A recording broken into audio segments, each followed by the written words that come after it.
الحمد للہ رب العالمین والصلاة والسلام علی سید الانبیاء والمرسلین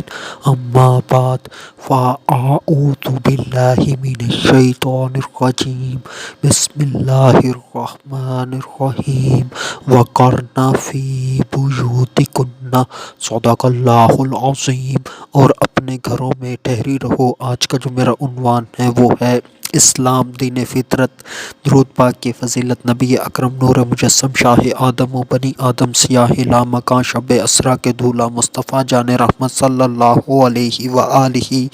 وسلم نے ارشاد فرمایا،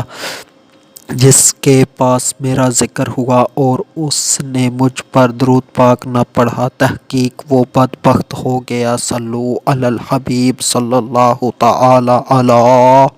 محمد صلی اللہ علیہ وآلہ وسلم پڑھیے، الصلاۃ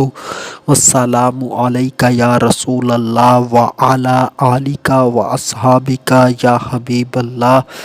اسلام دین فطرت ہے۔ دین اسلام میں انسان کی فطرت کا خیال رکھا گیا ہے۔ دین اسلام کوئی بھی ایسا حکم جاری نہیں کرتا جو انسانی فطرت کے خلاف ہو۔ دین اسلام نے فطرت کے مطابق زندگی گزارنے کے لیے انسان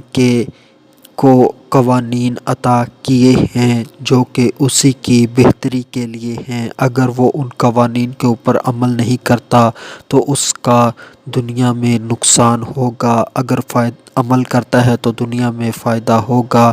اور ساتھ ساتھ آخرت میں بھی فائدہ ہوگا، اگر عمل نہیں کرتا تو آخرت میں بھی نقصان اٹھائے گا۔ تو انسان کے اندر اللہ پاک نے جو بھی چیز رکھی ہے، جو بھی جذبہ رکھا ہے، تو اس کا اظہار کرنے کا اسے حق ہے، مگر اس کو جو حق ہے وہ قوانین کے تحت ہے، یعنی کہ جو بھی انسان کے اندر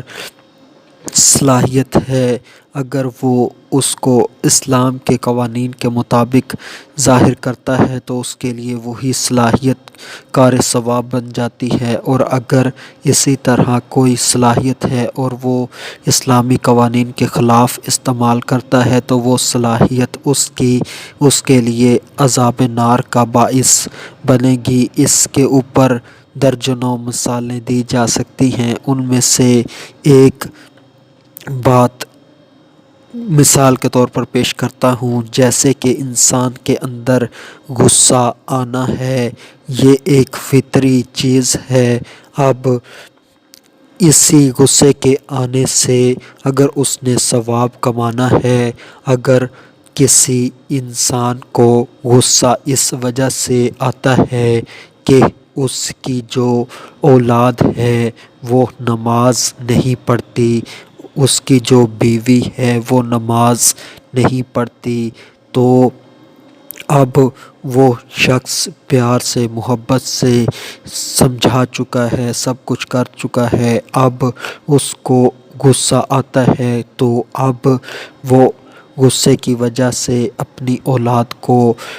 مارتا ہے، نماز نہ پڑھنے کی وجہ سے اپنی بیوی کے اوپر غصے کی وجہ سے سختی کرتا ہے کہ وہ بے نمازی ہے، نماز نہیں پڑھتی، تو اس کے اوپر مارتا ہے۔ تو اس طرح سے اس کو غصہ آنا یہ اس کے لیے غیرت کی بات ہے، کار ثواب ہے کہ اس کی اولاد گناہوں سے بچ جائے، اس کے گھر والے گناہوں سے بچ جائیں، دوزخ کی آگ سے بچ جائیں، کیونکہ قرآن کہتا ہے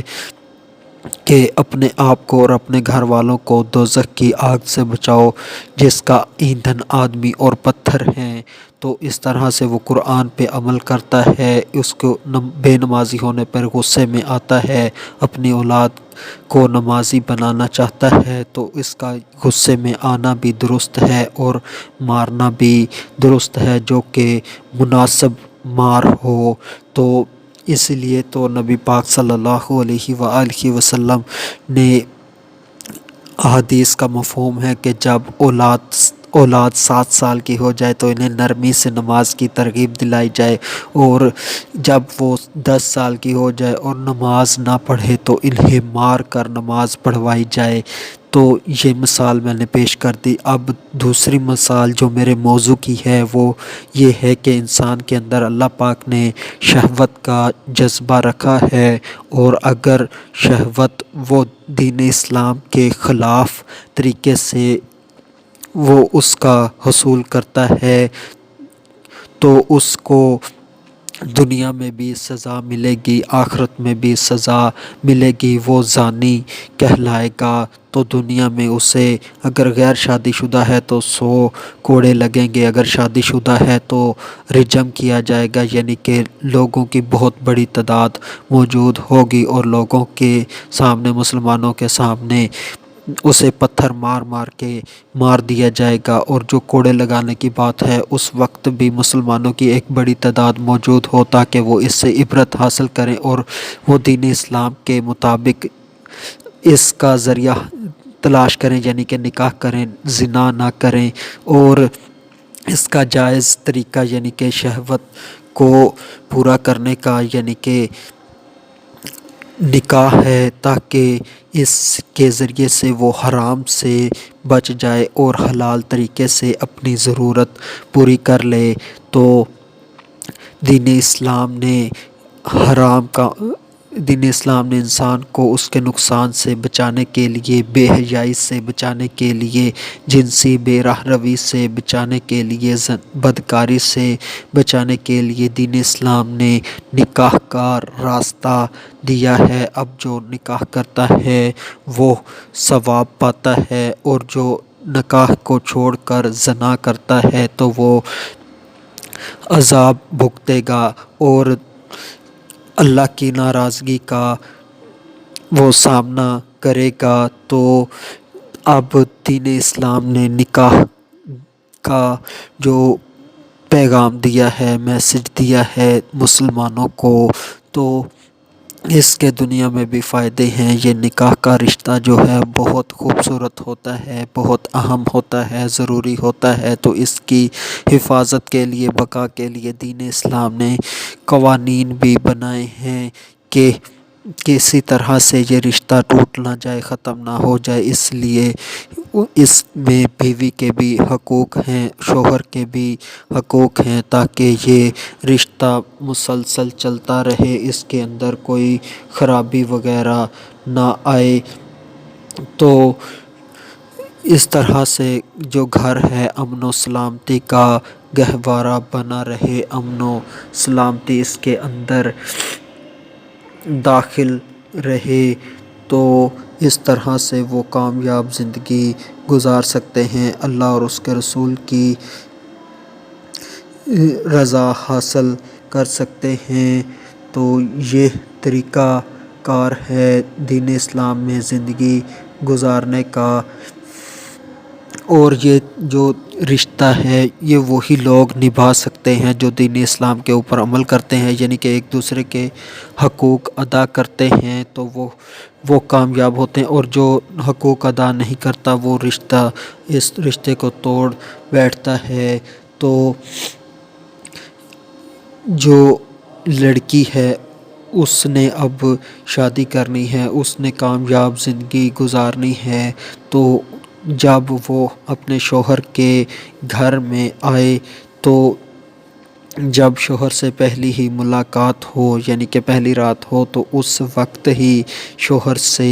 پوچھ لے کہ اس کی پسند کیا ہے اور ناپسند کیا ہے۔ اس طرح سے اس کو ایک نسخہ مل جائے گا شوہر کو خوش رکھنے کا، اور اس کو نسخہ مل جائے گا کہ وہ شوہر کی ناراضگی سے کیسے بچ سکتی ہے۔ جب شوہر اس کو اپنی پسند بتا دے گا کہ یہ چیزیں مجھے پسند ہیں اور یہ چیزیں مجھے پسند نہیں، تو جب ایک عورت اپنی پسندیدہ کام شوہر کے کرے گی تو اس کا شوہر اس سے خوش ہوگا، اور وہ اس باتوں سے بچے گی جو شوہر کو ناپسند ہیں، تو اس سے اس کا شوہر خوش ہوگا۔ اس طرح سے گھر امن و سلامتی کا گہوارہ بنے گا، گھر میں سکون آئے گا، اور رشتہ مزید سے مزید مضبوط تر ہوتا چلا جائے گا، اور اس طرح سے اور بھی اپنے شوہر سے باتیں وغیرہ دریافت کر لے تاکہ وہ کامیاب زندگی گزار سکے۔ عورت کی زندگی کے اندر بہت سے مراحل آتے ہیں، جو مرحلہ سب سے اہم اور بڑا ہوتا ہے وہ یہ ہوتا ہے کہ نکاح کے بعد عورت کا نئی زندگی کا آغاز کرنا۔ یہ نئی زندگی عورت کے لیے بہت زیادہ خوشیاں لاتی ہے، خوشیوں کے ساتھ ساتھ عورت کے لیے بہت زیادہ ذمہ داریاں بھی لاتی ہے۔ تو عورت تب ہی کامیاب ہو سکتی ہے جب وہ اپنی ذمہ داریوں کو ادا کرے گی۔ جب وہ اپنی ذمہ داریوں کو ادا نہیں کرے گی تو وہ ناکام ہوگی اور ان کے درمیان جدائی ہو جائے گی۔ تو یہی ہے کہ شوہر سے ان کی چیزیں پوچھ لی جائیں کہ وہ کیا پسند کرتا ہے، کیا نہیں کرتا، کس کو گھر میں آنے کی اجازت رشتہ داروں میں سے، ہمسایوں میں سے آنے کی گھر میں عورتوں کو اجازت دیتا ہے یا نہیں دیتا، اور اسی طرح سے کس کس کو شوہر اپنا مال دینے کی اجازت دیتا ہے یا نہیں دیتا، یعنی کہ یہ جو ضروری باتیں ہیں وہ پوچھ لے۔ بعض اوقات ایسا ہوتا ہے کہ عورت گھر میں اکیلی ہوتی ہے، شوہر کام پہ گیا ہوتا ہے اور عورت احتیاط نہیں کرتی اور کسی کو گھر میں آنے کی اجازت دے دیتی ہے، یعنی کہ کوئی عورت اس کے گھر میں گھس آتی ہے، تو اس طرح سے وہ اس کے گھر سے لوٹ کھسوٹ کر سکتی ہے، جو اس کی گھر سے چوری کر سکتی ہے، اس کے گھر سے زبردستی اس کے سے سامان لے کے جا سکتی ہے۔ اور یہ بھی ہوتا ہے کہ مختلف قسم کی عورتیں مختلف قسم کے جادو سیکھے ہوئے ہوتے ہیں، تو وہ اپنے کرتب کی بنا پر عورت کو ڈرا کر اس کے شوہر کا مال اس سے ہتھیا کر لے جاتی ہیں۔ یہ واقعہ حقیقت میں ہوا ہے کہ ایک عورت گھر میں داخل ہو گئی، اس گھر میں ایک ہی عورت تھی اور اس کا بیٹا تھا جو کہ بیمار تھا، تو اس جو عورت داخل ہوئی اس نے یہ دعویٰ کیا کہ میں بہت پہنچی ہوئی ہوں، میں جو بد دعا کر دوں وہ ہو جاتی ہے، تو اس نے اپنے جادو کی وجہ سے ایک طرف اشارہ کیا تو آگ لگ گئی۔ اس نے کہا کہ تم مجھے اتنے پیسے دے دو ورنہ یہ تمہارا بیٹا مر جائے گا، یعنی کہ اس عورت نے اس کو ڈرا دیا، آگ لگا کر دکھا دی کہ میں واقعی کچھ کر سکتی ہوں۔ تو اس طرح سے اس کے شوہر کی ساری تنخواہ وہ عورت لے گئی۔ اسی طرح سے عورتیں گھر میں داخل ہو جاتی ہیں اور وہ ہوتا یہ ہے کہ وہ گھر کی معلومات لے لیتی ہیں اور وہ گھر میں سے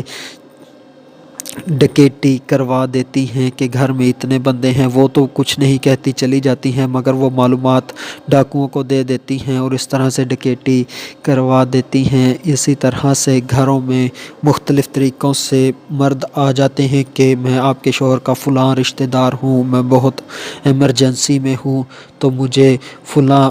چیز دے دو، یعنی کہ موٹر سائیکل مانگ لی یا پھر پیسے وغیرہ مانگ لیے۔ تو اس طرح کی عورت کو چاہیے کہ کوئی بھی چیز شوہر کی مرضی کے بغیر اٹھا کر نہ دے، شوہر سے رابطہ کرے، تحقیق کرے اور پھر ہی شوہر کا مال دے۔ اور اسی طرح سے جو